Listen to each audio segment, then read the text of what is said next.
in what will go down in history as the greatest demonstration for freedom in the history of our nation. 50 years ago, a great American in whose symbolic shadow we stand today signed the Emancipation Proclamation. This momentous decree came as a great beacon light of hope to millions of Negro slaves who had been seared in the flames of withering injustice. It came as a joyous daybreak to end the long night of their captivity. But 100 years later, the Negro is still not free. 100 years later, the life of the Negro is still sadly crippled by the manacles of segregation and the chains of discrimination. 100 years later, the Negro lives on a lonely island of poverty in the midst ocean of material prosperity. But 100 years later, the Negro is still languished in the corners of American society and finds himself in exile in his own land. And so we have come here today to dramatize a shameful condition. In a sense, we have come to our nation's capital to cash a check. When the architects of our republic wrote the magnificent words of the Constitution and the Declaration of Independence, they were signing a promissory note to which every American were to fall heir. This note was a promise that all men, yes, black men as well as white men, will be guaranteed the unalienable rights of life, liberty, and the pursuit of happiness. It is obvious today that America has defaulted on this note insofar as her citizens of color are concerned. Instead of honoring this sacred obligation, America has given the Negro people a bad check. A check which has come back marked insufficient funds. But we refuse to believe that the Bank of Justice is bankrupt. We refuse to believe that there are insufficient funds in the great vaults of opportunity of this nation. And so we have come to cash this check. A check which has given us upon demand the security of freedom and justice. We have also come to this hallowed spot to remind America of the fierce urgencies of now. This is no time to engage in the luxuries of cooling off or to take the tranquilizing drug of gradualism. Now is the time to make real the promises of democracy. Now is the time to rise from the dark, desolate valley of segregation to the sunlit path of racial justice.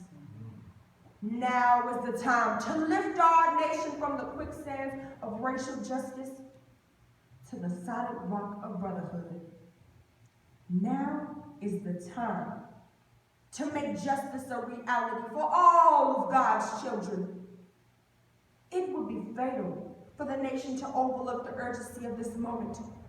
This sweltering summer of the Negro's legitimate discontent will not pass until there is an invigorating autumn of freedom and equality. 1963 is not an end, but a beginning. And those who hope that the Negro needed to blow out steam and will now be content will have a rude awakening if the nation returns to business as usual. There will be neither rest nor tranquility until the Negro is granted his citizenship rights. The whirlwinds of revolt will continue to shake the foundations of this nation until the bright day of justice emerges. But there is something that I must say to my people who stand on the warm threshold which leads us into the palace of justice. In the process of gaining our rightful place, we must not be guilty of wrongful deeds. Let us not seek to satisfy our thirst by drinking from the cup of bitterness and hatred. We must forever conduct our struggle on the high plane of dignity and discipline. Again and again, we must rise from the majestic heights of meeting physical force with soul force. This marvelous new militancy, which has engulfed the Negro community, must not lead us into a distrust of all white people.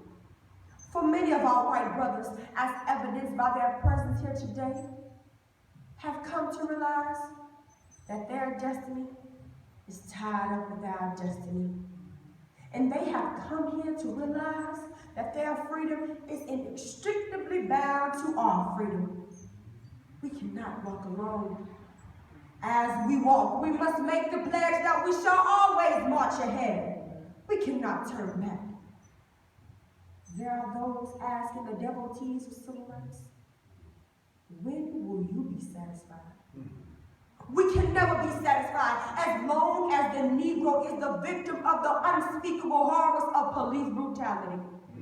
We cannot be satisfied as long as our bodies, heavy with fatigue of travel, cannot gain lodging in the motels of the highways and the hotels of the cities. We can never be satisfied as long as the Negro's basic mobility is from a smaller ghetto to a larger one. We can never be satisfied as long as our children are stripped of their selfhood and robbed of their dignity. We can never be satisfied as long as the Negro in Mississippi cannot vote and the Negro in New York feels he has nothing for which to vote. No, we are not satisfied, and we will not be satisfied until justice rolls down like waters and righteousness like a mighty stream. I am not unmindful that some of you have come here out of great trials and tribulations. Some of you have come here fresh from narrow jail cells. And some of you have come from areas where your quest for freedom left you battered by the storms of persecution and staggered by the winds of police brutality. You have been the veterans of creative suffering. Continue to work with the faith that unearned suffering is redemptive. Go back to Alabama, go back to South Carolina, go back to Georgia, go back to Louisiana, go back to the slums and the ghettos of our northern cities, knowing that this situation can and will be changed. Let us not wallow in the valley of despair, I say to you today, my friends. So even though we face the difficulties of today and tomorrow, I still have a dream. And it is a dream deeply rooted in the American dream. I have a dream that one day this nation will rise up and live out the true meaning of its creed. We hold these truths to be self-evident, that all men are created equal.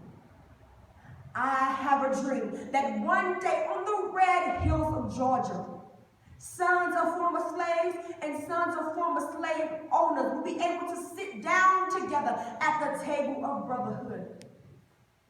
I have a dream that one day even the state of Mississippi, a state sweltering with the heat of injustice, sweltering with the heat of oppression, will be transformed into an oasis of freedom and equality.